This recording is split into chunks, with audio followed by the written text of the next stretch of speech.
नमस्कार बच्चों। आज मैं पुनः वर्ग 8 का पाठ 7 पढ़ाने जा रहा हूँ। फणीश्वर नाथ रेणु द्वारा लिखी गई यह कहानी है। यह बिहार की ग्रामीण जीवन के एक चित्रण है। इस कहानी में मिथिलांचल की लोक संस्कृति का प्रभावी वर्णन है। यह कहानी कलाकार के मन की विशेषताओं का मार्मिक वर्णन करती है।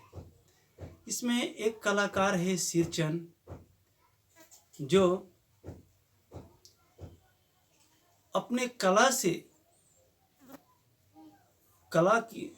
लोगों को प्रभावित करता है, लेकिन जब उसकी महत्ता घट जाती है तो लोग उसे कामचोर कहते हैं। वास्तव में वह कामचोर नहीं है, वह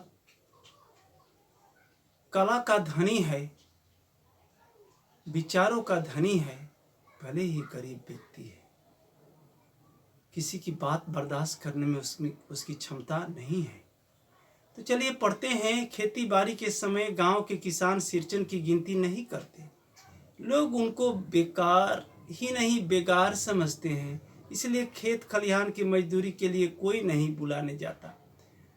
सिरचन को क्या होगा, उसको बुलाकर दूसरे मजदूर खेत पहुंच करके 1/3 काम कर चुकेंगे, तब कहीं सिरचन रहा है हाथ में खुरपी डुलाता हुआ दिखाई पड़ेगा।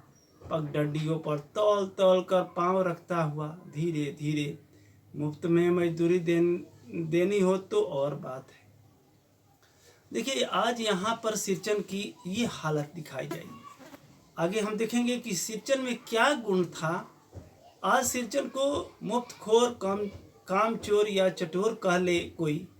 एक समय था जबकि उसकी मड़ैया के पास बड़े बड़े बाबू लोगों की सवारियां बंधी रहती थी। उसे लोग पूछते ही नहीं थे, उनकी खुशामद भी करते थे। अरे सिरचन भाई, अब तो तुम्हारे ही हाथ में यह कारीगरी रह गई है। सारे इलाके में एक दिन का समय निकाल करके चलो।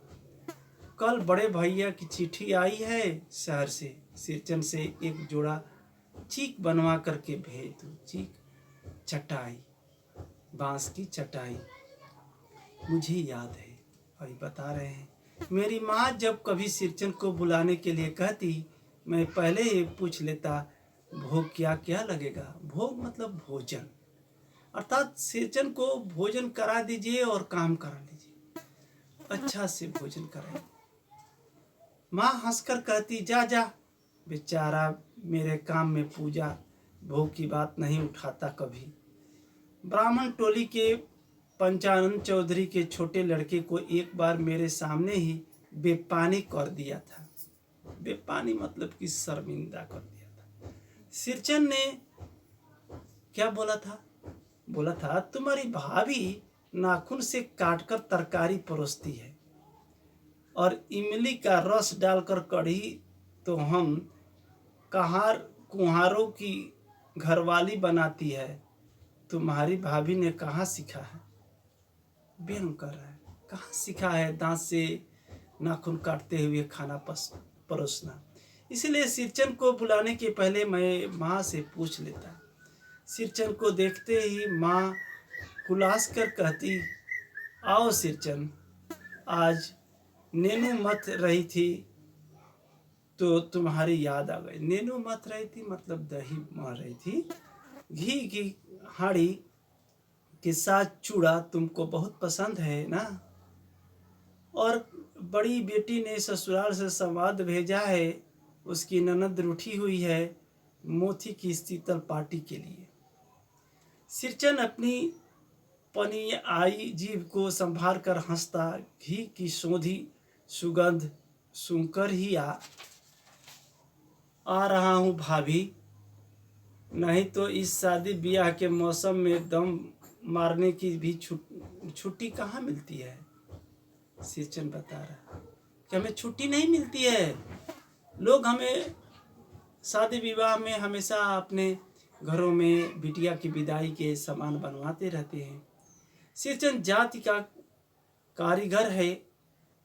एक एक मोती और पटेर को हाथ में लेकर के बड़े जतन से उसकी कुच्ची बनाता, फिर कुच्चियों को रंगने से लेकर के सुतली समझाने में पूरा दिन समाप्त।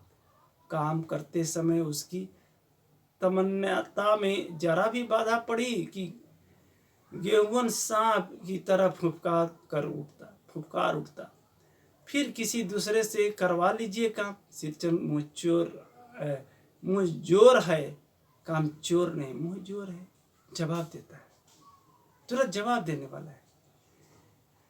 बिना मजदूरी के पेट भर भात पर काम करने वाला कारीगर। दूध में कोई मिठास नहीं मिले कोई बात नहीं, किंतु बात में जरा भी झाल वह नहीं बर्दाश्त कर सकता। किसी की बात बर्दाश्त नहीं कर सकता। सिरचन को लोग चटोर भी समझते हैं। तली बघारी हुई तरकारी, दही की कढ़ी, मलाई वाला दूध, इन सब का प्रबंध पहले कर लो, तब सिरचन को बुलाओ। दो मिलाता हुआ हाजिर हो जाएगा। खाने पीने में चिकनाई की कमी हुई कि काम की सारी चिकनाई खत्म। अधूरा रहकर उठ खड़ा होगा। आज तो अब कपाली दर्द से माथा ठनठना रहा है। थोड़ा सा रह गया है, किसी दिन आकर पूरा कर दूंगा। किसी दिन माने कभी नहीं। अर्थात सिरचन को खिलाने पिलाने में यदि कुछ कम कीजिएगा तो वह काम नहीं करेगा। वो बोलता था ठीक है, दूसरे दिन आकर पूरा कर देंगे।